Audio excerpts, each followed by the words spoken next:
बेटी ने मुझे बताया पुलिस कांस्टेबल है, रफीक ने ज्यादती की है।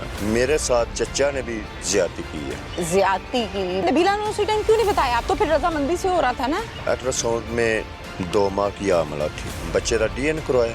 अब डीएन हुआ है, वो चचा के साथ मैच हो गया। अदालत के अंदर फैसला सुनने गई है नबीला। जो मुलजम रफीक है उसने जुर्म कबूल किया है, हमारी अदालत ने उसे बरी कर दिया है।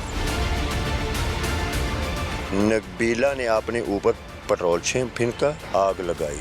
क्यों किसी की बात पर आई है? इस बात पे क्यों नहीं आई कि मेरा बाप बेचारा लोगों को क्या मुंह दिखाएगा? मैं बाप को जलील करवा रही हूँ, ये क्यों नहीं समझ आई? ये समझ आ गई कि रफीक ने कहा ऐसे करो तो ओके, चाचे ने कहा ऐसे करो तो ओके। नबीला को डांटा क्या की कितना ही? मैं अपनी बेटी को नहीं डांटा। जिसने की है उसको डांटेंगे, बेटी को नहीं। बेटियों को डांटना अच्छी बात नहीं है। बेटियों को डांटना अच्छी बात नहीं है, लेकिन बिल्कुल ठीक कह रहे हैं, लेकिन ये हरकत अच्छी बात है? हमारी इज्जत है। पर इज्जत तो नहीं रखी ना आपकी बेटी ने। क्या रखी है? पहले जो गुनाह उसने कर लिया, उसके बाद तो किसी के घर में नहीं गई। बच्चा नाजायज, फिर जल गई, पर्चे, इज्जत खराब हो गई। तुसी बैठ के या इसकी वालदा ने समझाया नहीं है कभी कि बेटा हलाल हराम शादी कुंवारी कुड़ी ते शादीशुदा जिंदगी है बेटा, डिफरेंट चीज़ें ने। देखें, आप ये कहते हैं कि समीना की गलती है, रफीक की गलती है, आपका भाई जाहिद उसकी गलती है, आप ये क्यों नहीं कहते कि नबीला की भी गलती है? बेटा ये तो बता रहा हूँ भी उसकी भी गलती है, क्यों इनकी बातों पर आई? बातों पर आ गई। आज कोई कहेगा कि जाओ चली जाओ बाहर, वो सामने बंदा खड़ा हुआ है उसके साथ, तो चली जाएगी।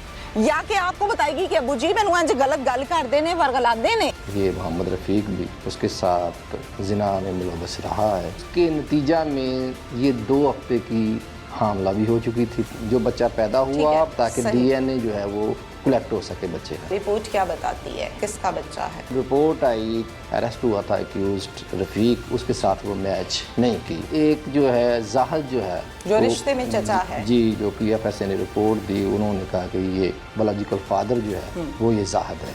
अस्सलाम वालेकुम, प्रोग्राम पुकार के साथ मैं हूँ आपकी मेज़बान तहमीना शेख। जिना बर्न सेंटर ये लाहौर में है, सरकारी अस्पताल जहाँ पर तमाम जले हुए लोगों का इलाज किया जाता है जो क्रिटिकल कंडीशन में होते हैं। नबीला ज्यादती हुई, जुल्म हुआ, क्या कुछ हुआ जब ये थी 13 से 14 साल की, और फिर अब ये है 17 से 18 साल की और इस बर्न सेंटर में एडमिट है। डॉक्टर्स ने कहा कि 86% बॉडी जल चुकी, अपने आप पर पेट्रोल छिड़का और अदालत में आग लगा ली।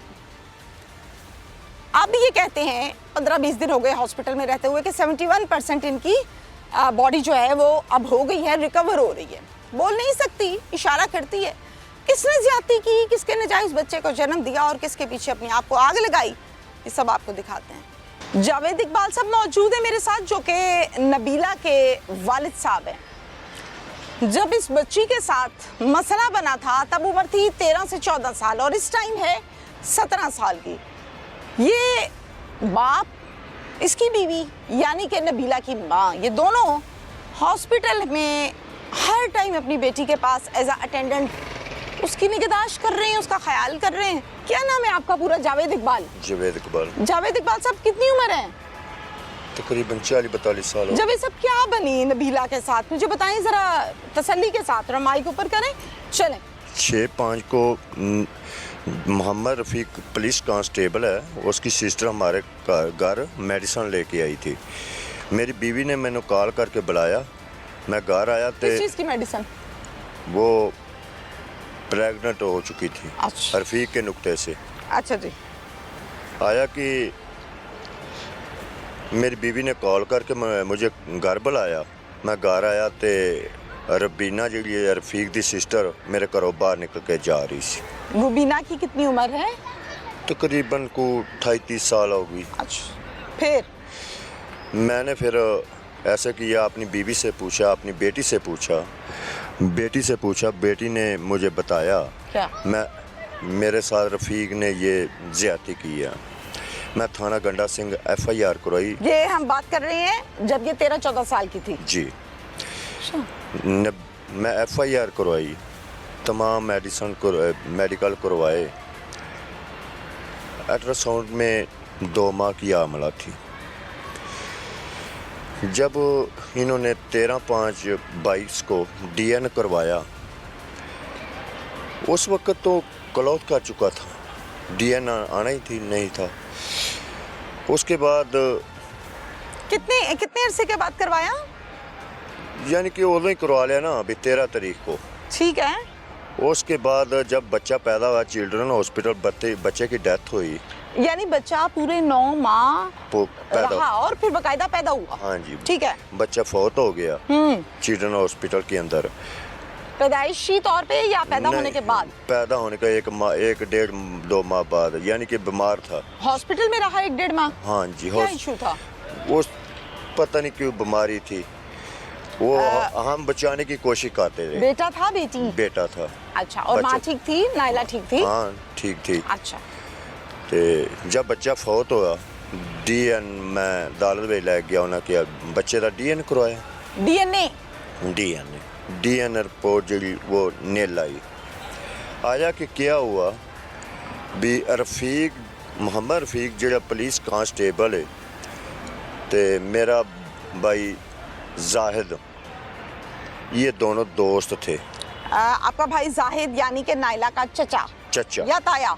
चचा। ओके। फिर नबीला अब बताती है, हमें नहीं पता। मेरे साथ चचा ने भी 2-3 बार ज्यादती की है। रफीक ने कई बार ज्यादती की है, कई बार। ठीक। आया कि अब डीएन हुआ है, वो चचा के साथ मैच हो गया। अच्छा, 12/5 को अदालत के अंदर फैसला सुनने गई है नबीला। कोई कहता है कैसे कह रहा है, कोई कैसे कह रहा है, नबीला घर से आई है, कोई कहीं कह रहा है, कोई कहीं कह रहा है। साथ कौन कौन गया था? मैं अदालत के अंदर मैं और मेरी बेटी थे। बस? जब मैं तरीक ते जदों भी आंदा सा, मैं तो मेरी बेटी आंदे सा जाते हैं, कोई किसी किस्म की परेशानी नहीं सी। सही। उस दिन ऐसा हुआ है कि मेरी चद्दर बाहर डिशनल सेशन जज शेख अजीम की अदालत में बाहर पड़ी थी। मैं उधर लेने गया था, बाहर चचा के पास नबीला खड़ी थी। चचा के पास नबीला खड़ी थी, मैं उधर गया, अदालत से चद्दर लेकर वापस आया, तो मैं क्या, हाँ बेटा चलिए। बेटा मैं और मेरी बेटी वो तो चले हैं, रक्शे से चले गए हैं, ट्रीटमेंट प्लान पे जाके उतरे हैं। मैं क्या बेटा आप यहाँ सामने खड़ी हैं, मैं पेशाब कर लूँ। ठीक है जी। मेरे आगे एक आदमी पेशाब कर रहा है, मैं उसके आगे जाकर पेशाब करने लगा। नबीला ने अपने ऊपर पेट्रोल फेंका, आग लगाई। मेरी लोगों ने मदद की है। अब आप ऐसा दसें भी कोई अपनी बेटी पर पेट्रोल छिड़क सकता है? बिल्कुल नहीं।